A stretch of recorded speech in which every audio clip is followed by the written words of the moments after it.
You! Stop right there! I said stop! Don't you dare move! The new chief had thrown the same quiet man out 3 times that week. She thought he was nobody. She told her guard to photograph his face for the no trespass list. Take care of those kids. Do you know who that man was?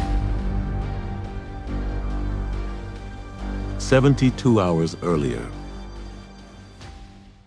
It was 6:42 in the morning when the new chief of pediatric oncology threw a man out of St. Bernard's Children's Hospital for the 3rd time that week. The man was wearing a fade gray hoodie, dark jeans worn thin at the knees, and motorcycle boots with the left heel coming loose. He had a paper cup of coffee in one hand and a small grocery bag in the other. He didn't argue. He didn't raise his voice. He just walked out into the cold Los Angeles morning, the kind of cold that surprises tourists who think California is supposed to be warm in December. The chief, Dr. Beverly Whitcomb, watched him go from the lobby window. She crossed her arms. She had been in charge of the pediatric oncology floor for exactly 31 days, and she had a plan. Her plan did not include scruffy-looking men loitering on the 7th floor. Her plan did not include charity cases, taking up beds that paying families wanted. Her plan was clean, efficient, profitable. She had told the board this in her interview. They had hired her for it.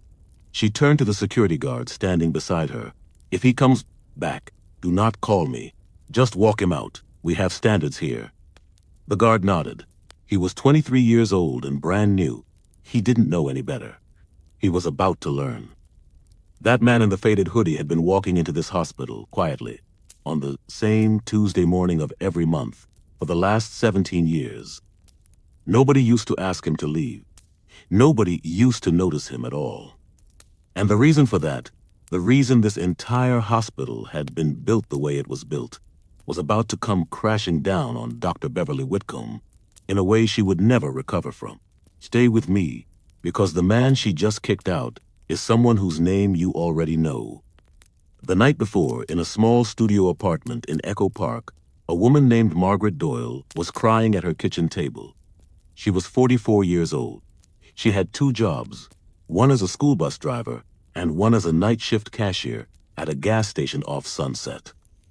She had $417 in her checking account, and her 7-year-old daughter, Charlotte, was on the 5th floor of St. Bernard's with acute lymphoblastic leukemia, halfway through a chemotherapy cycle that cost more than Margaret had ever held in her hands at one time. Margaret was crying because that afternoon, Dr. Whitcomb's office had sent her a letter. The letter explained that under the new administrative policy, families enrolled in the hospital's charity care program would be transferred to a different facility within 30 days. The transfer would streamline operations, the letter said. Higher-tier patient services would be prioritized. Charlotte's oncologist had spent 8 months building a treatment plan around her exact case. Charlotte had a specific protein marker that responded poorly to standard chemotherapy. The new plan, the one that was working, was experimental. It existed in this hospital and almost nowhere else. Transferring her would not streamline anything. Transferring her would kill her. Margaret didn't know the man in the hoodie. Margaret had never met him. But Margaret was the reason he had come back to St. Bernard's 3 times that week, and the reason he would come back a 4th time before the day was over. Because somewhere in this story is a quiet promise that was made 23 years ago between a brother and a dying sister in a hospital room not unlike Charlotte's. And that promise was about to be tested in a way no one in that lobby could have imagined. St. Bernard's Children's Hospital sits on the corner of Vermont Avenue and Sunset Boulevard in East Hollywood. It is 6 stories tall gray stone with a glass atrium added on in 2009. It has 184 beds, 12 operating theaters, and the 2nd best pediatric oncology survival rate in the state of California. Most of the people who work there don't know who built it. Most of the people who get treated there don't either. The name on the building is a saint's name. The funding behind the building is something else entirely. The new chief had not bothered to find out. Dr. Beverly Whitcomb had been recruited from a private clinic in Scottsdale. She was 41 years old, fluent in spreadsheets, fluent in the language of hospital boards, who wanted margins to go up. Her LinkedIn profile listed 3 Ivy League fellowships and 0 years of actual bedside nursing. She had never sat with a child through a transfusion. She had never held a parent's hand at 3 in the morning, but she had reduced costs at her last facility by 22% in 18 months. The board had read her resume and decided that was what they needed. On her first day at St. Bernard's, she had walked the 7th floor and frowned at the charity ward. 28 beds, free care, a row of small, sick children whose parents could not pay. The ward had its own dedicated playroom, its own art therapist, its own small library of donated books. The whole setup, she calculated quickly, cost the hospital approximately $4 million a year to operate. She walked into her new office and started drafting a memo. What she did not know, because she had not asked, was that the charity ward had been a non-negotiable condition of the founding gift that built the hospital. She did not know that the founding gift had come from a private foundation called Sycamore Light, headquartered in Hawthorne, California. She did not know that Sycamore Light had given exactly $3 million to St. Bernard's over a span of 2 decades. She did not know whose name was on the trust documents inside Sycamore Light, because that name had been deliberately kept off every public filing the foundation had ever made. She did not know any of this, but she would. By Tuesday morning, the man in the hoodie was back. It was 6:38 a.m. He had taken a different entrance this time, the East Staff entrance, because he didn't want to make a scene. He had a brown paper grocery bag in his hand.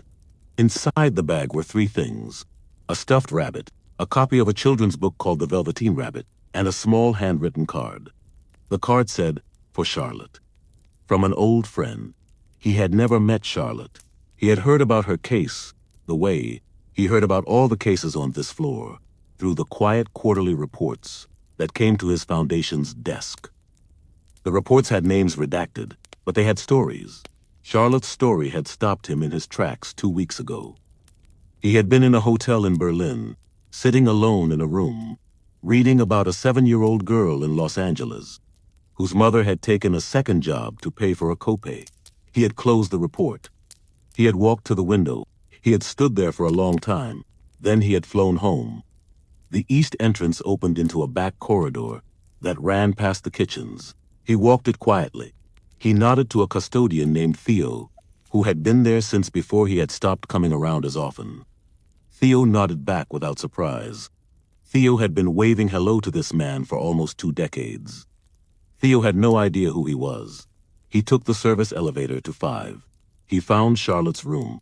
He set the paper bag on the bedside table while she slept. He did not wake her. He left. He was crossing the lobby on the way out when Dr. Beverly Whitcomb intercepted him. "Excuse me," she said. Her voice was loud enough that 3 families in the waiting area looked up. "Excuse me. You, stop." He stopped. "I told you yesterday and the day before. You are not authorized to be on the patient floors. This is a hospital, not a homeless shelter. If you have a family member here, you check in at reception. If you don't, you leave. Now." He looked at her. His eyes were tired.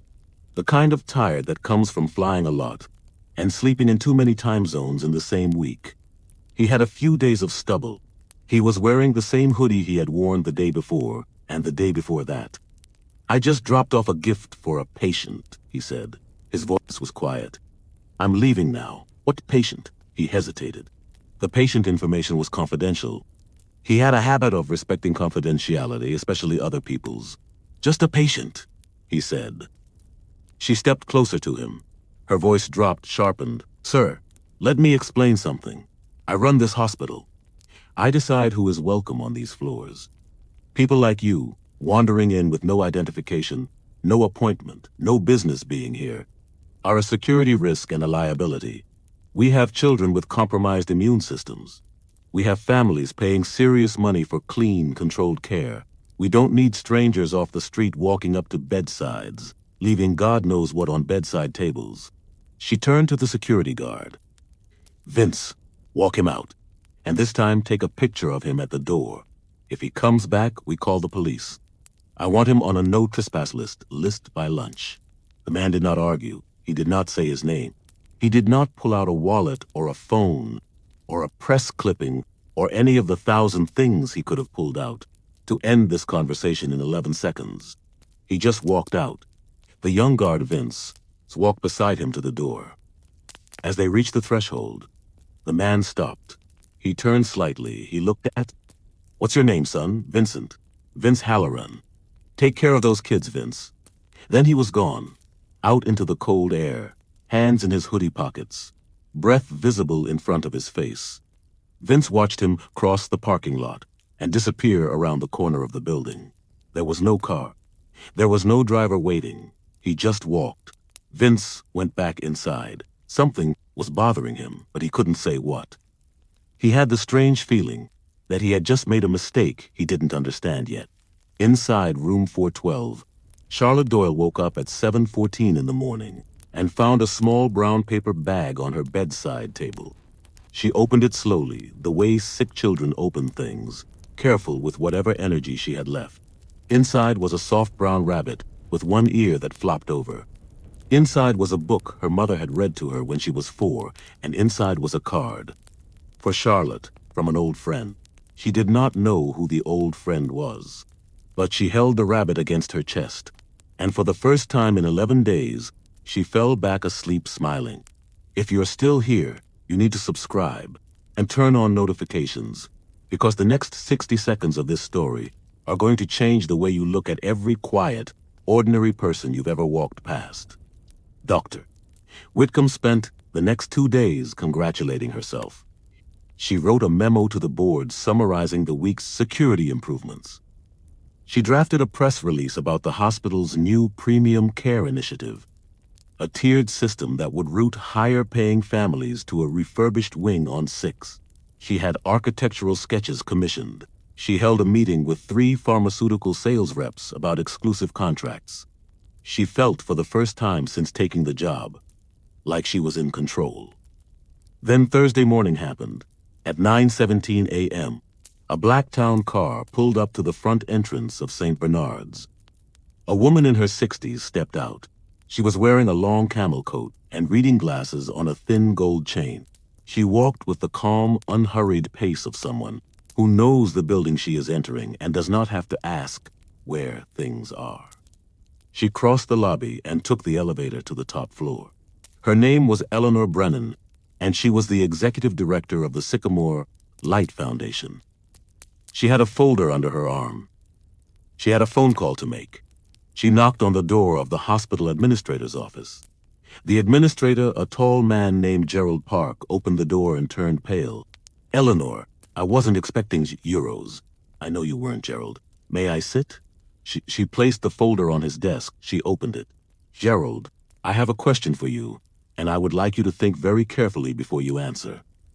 3 days ago, an unaffiliated visitor was forcibly removed from this hospital by your new chief of pediatric oncology. The visitor was not violent. He was not impaired. He was attempting to deliver a personal gift to a pediatric patient. He was escorted out, photographed, and threatened with a no trespass order. Is this accurate?" Gerald swallowed. "I will need to review the incident report. I was not personally euros. I have the incident report. I have read it twice. I would like you to answer the question." "Yes, that is accurate. Apparently, do you know who that visitor was, Gerald?" A long pause. "I do not. That is unfortunate, because the visitor in question is the sole anonymous trustee of the foundation that funds approximately 38% of this hospital's pediatric oncology operations. He has been visiting St. Bernard's quietly on personal time for the better part of 2 decades. He has done so under a strict request that he be treated as an ordinary visitor, not as a donor. He likes it that way. He has always liked it that way. He believes that a hospital that only treats donors well is not a hospital. It is a country club." Gerald said nothing. He was no longer pale. He was gray. Eleanor continued. "He flew in from Berlin on Monday because of a particular case file that came across our quarterly review. He asked nothing of you. He asked nothing of anyone. He brought a stuffed rabbit to a sick child. And your new chief, who has been employed here for 31 days, called him as a vagrant and put him on a watch list. Eleanor, please. I will Ayuro. I am not finished, Gerald. She closed the folder. The Sycamore Light Foundation contributes between $3 and $4 million to St. Bernard's every fiscal quarter. That contribution is governed by a Memorandum of Understanding signed in 2002. Section 4 of that memorandum requires this hospital to maintain a fully funded charity care program for pediatric oncology patients. It is non-negotiable. It is the entire reason this hospital exists in its current form. If that program is altered, reduced, or threatened, the foundation has the contractual right to suspend all disbursements immediately. Are we clear so far? Yes. On Tuesday morning, your chief of pediatric oncology sent transfer letters to 14 charity care families. One of those families includes a child named Charlotte Doyle, whose case is the reason the trustee flew home this week. Gerald put his head in his hands. Effective the end of business today, Gerald, the Sycamore Light Foundation is freezing all disbursements to St. Bernard's pending a full administrative review. That includes the second quarter payment, which was scheduled to clear on Friday. $11.2 million. Frozen until you make this right. Eleanor, please. We can fix this. I can fire her this afternoon. You will fire her. That is not a discussion, but that is also not enough. She stood up. She picked up the folder. I want the transfer letters rescinded by noon.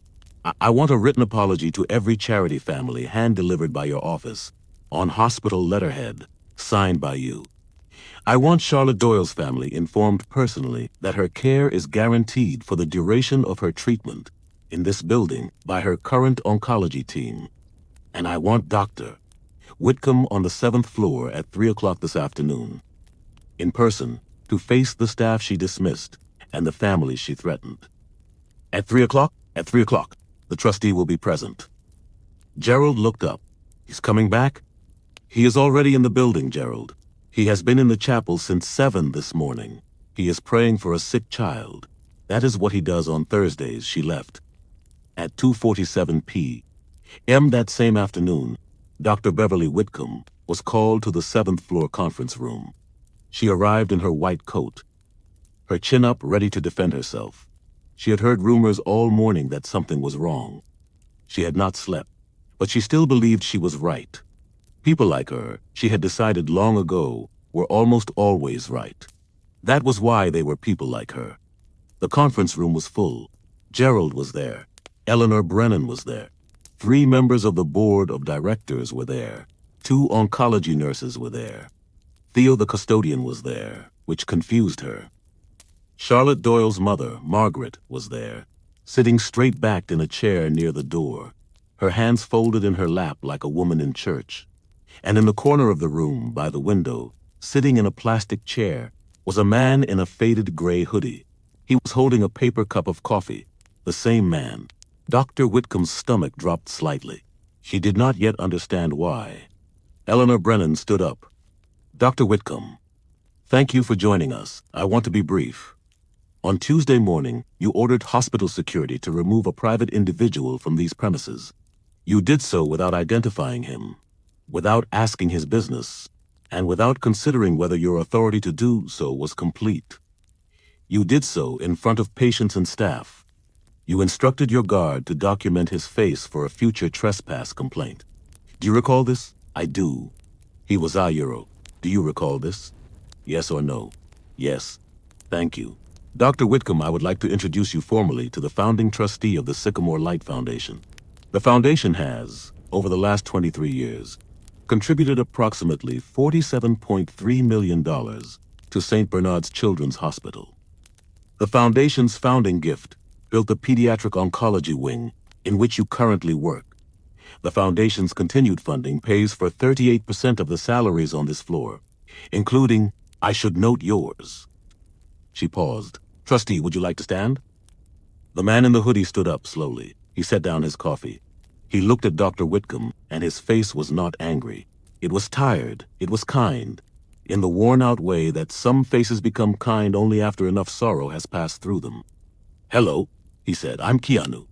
The room was very quiet. Margaret Doyle put her hand over her mouth. One of the nurses, a woman named Patrice, who had worked the night shift on this floor for 14 years, started to cry, quietly, without making any noise about it. Theo, the custodian, in the back of the room, smiled. He had known the whole time. He had been the one who walked Mr. Reeves up the back stairs the very first time, in 2002, when the man had come quietly to break ground on the wing in the dark, alone without a ceremony, because that was how he wanted it. Dr. Whitcomb did not speak. Her face did something complicated. Her mouth opened, then it closed. I'm sorry to do this in front of everyone, Keanu said. He was speaking to her directly now. His voice was low. I really am. I don't like this part. I never have, but Eleanor thought it was important, and I trust Eleanor. He took a breath. I started this foundation because of my sister. Her name was Kim. She got sick when she was 22. Leukemia. I sat with her in a lot of rooms, a lot like the ones on this floor. She made it. A lot of kids don't. That's where the money comes from. That's why this place exists. It exists for the kids who don't have a brother with a movie career to sit in the chair next to them. That's the whole point. That has always been the whole point. He looked around the room.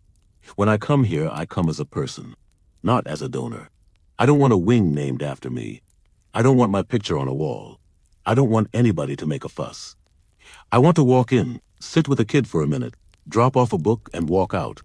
I want to be nobody, because the people who do the actual work here are not nobody. Patrice, Theo, the doctors on the night shift, the parents, Margaret over there, they are the somebodies. I am the guy who writes checks and stays out of the way. He looked at Dr. Whitcomb again. You sent 14 families a letter this week, telling them their kids were being moved. One of those kids is a girl named Charlotte. She has a kind of leukemia that responds to a specific treatment your oncology team built for her. If you move her, she dies. I am not exaggerating. I read her file on the plane. She dies. He paused. You did that without asking. You did that because you thought a hospital is supposed to look a certain way. You thought charity was a budget line. You thought I was a homeless guy. Dr. Whitcomb's hands were shaking now. She looked at the floor. Dr. Whitcomb, Keanu said. His voice was still soft. I'm not angry at you. I want you to know that. I'm sad. I'm sad because somewhere along the way, somebody taught you to look at a person in a worn hoodie and not see a person. And I'm sad because that mistake of yours almost cost a 7-year-old girl her life.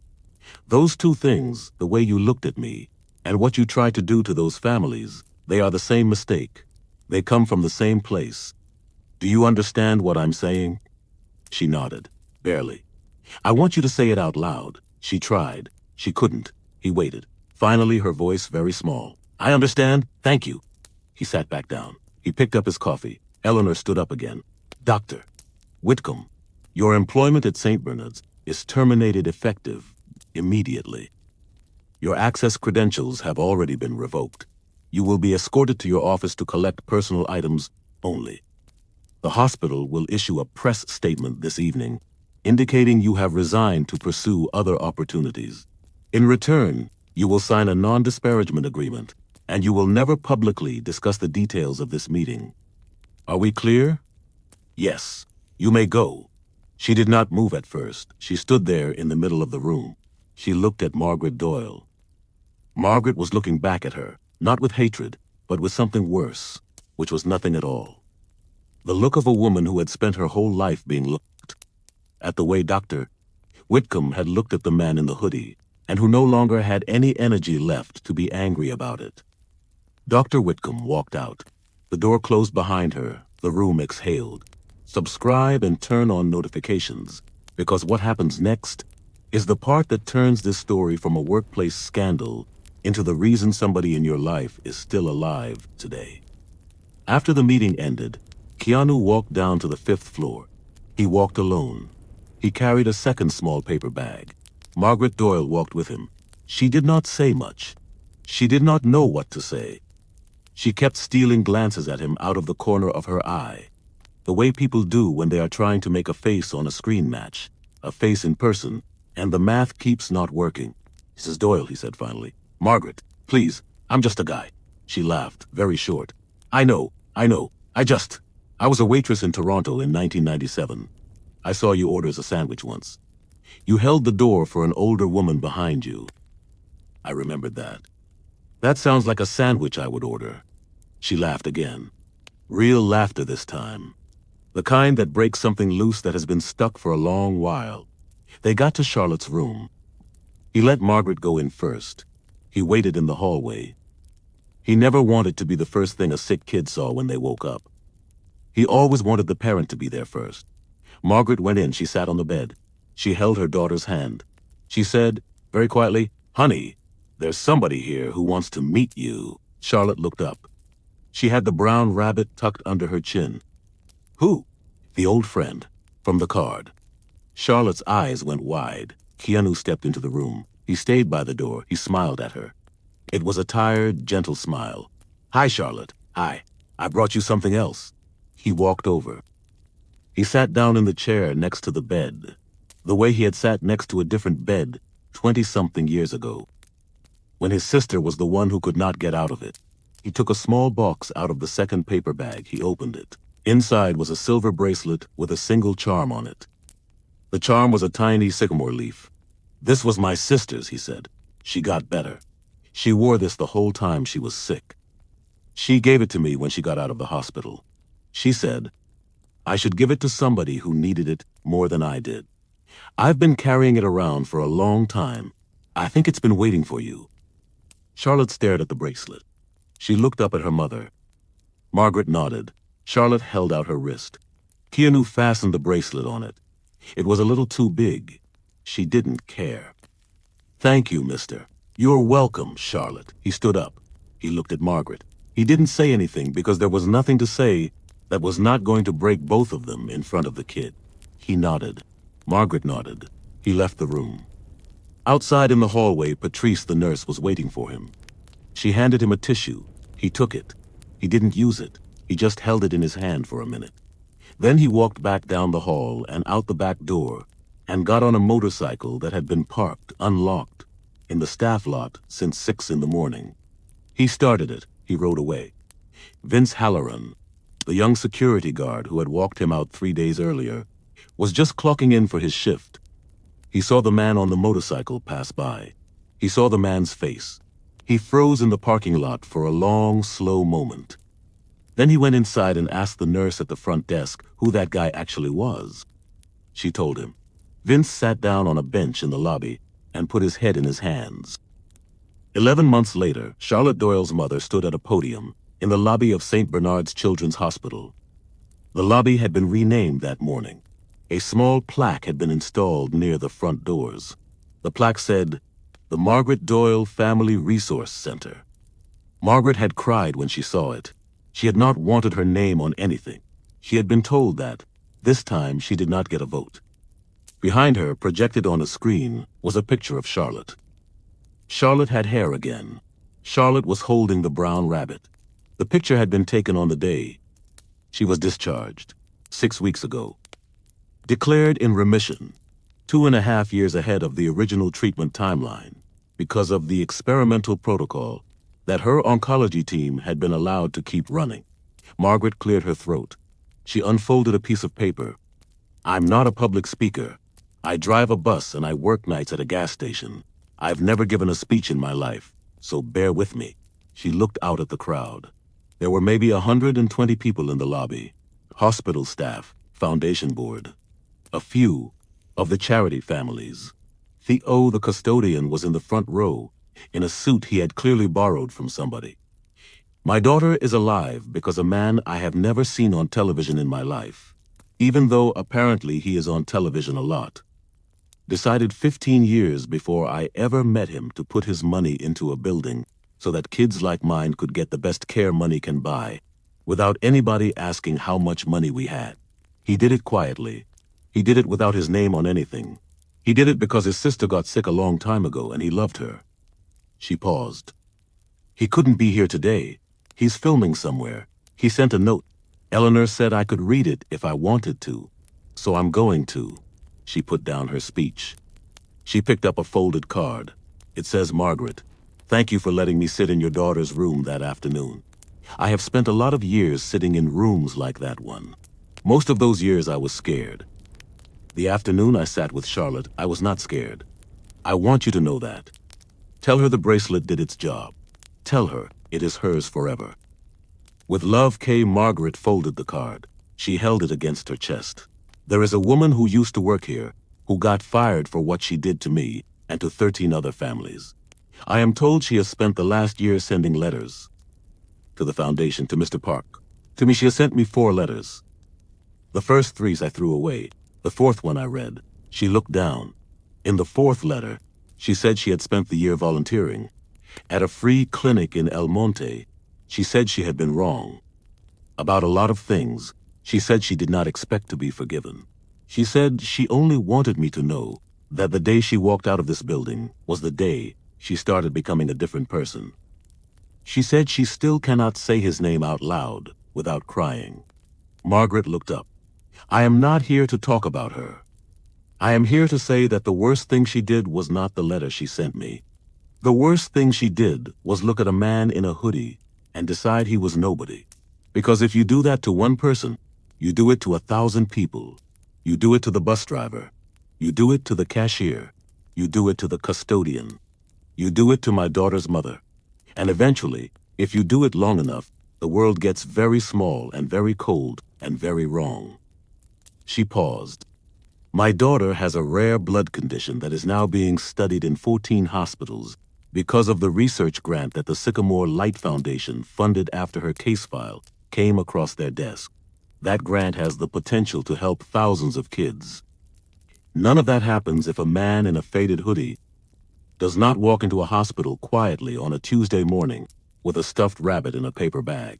She folded her hands. So if you take one thing home today, take this. The next time somebody walks past you who looks like nobody, look again. Because in this world, more often than you would think, the somebody is hiding inside the nobody. And the nobody is the one keeping the rest of us alive. The lobby was quiet for a long moment. Then it was not quiet. That night, in a small house in Hawthorne, California, a man sat alone on a couch with a glass of water. The television was off. A book was open in his lap. He was not reading it. He was looking at a picture on the wall. The picture was old. It was of a young woman with dark hair, sitting up in a hospital bed, holding a silver bracelet with a sycamore leaf charm. She was smiling. She was 24 years old in the picture. She had survived. She had given the bracelet to her brother years later on her wedding day and told him to keep it safe for somebody who needed it more. He closed the book. He set it on the table. He picked up his phone. He sent one text message to a number that did not have a name attached to it.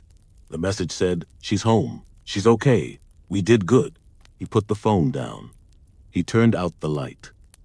Somewhere across the city, in a small apartment in Echo Park, a 7-year-old girl named Charlotte Doyle was already asleep with a soft brown rabbit tucked under her chin and a silver bracelet on her wrist. And the world was, for a few hours at least, exactly the way it was supposed to be. If this story moved you, share it with somebody who needs to hear it tonight.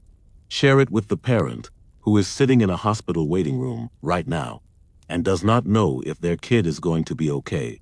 Share it with the security guard who is wondering if he made the right call today. Share it with the new boss who just walked into a building they do not understand yet, and ask yourself one question before you scroll away. When was the last time you really looked at the quiet person in the room? The one in the worn jacket, the one with the tired eyes, the one nobody is paying attention to. Because somewhere in your life right now, there is a person who looks like nobody. And the truth, the thing that the woman in this story learned the hard way, is that nobody is ever really nobody. We are all somebody to somebody. Look again. Subscribe. Leave a comment with the name of one person in your life you have been overlooking, and we will see you in the next story.